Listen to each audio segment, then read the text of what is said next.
time you curse, you are destined to death.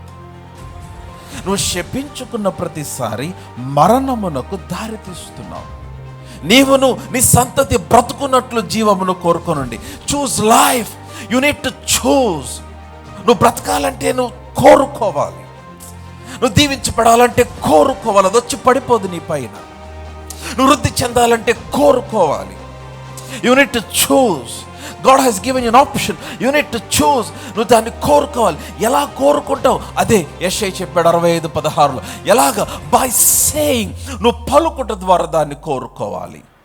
నువ్వు ఎందుకు పలకాలి? నువ్వు పలికినప్పుడు భూమి ఆకాశములు దానిపైన సాక్షులుగా ఆయన పెట్టి ఉన్నాడు. అనగా ఆయన సింహాసనము నువ్వు పలుకుచున్న దానికి సాక్ష్యముగా నిలబడుతుంది.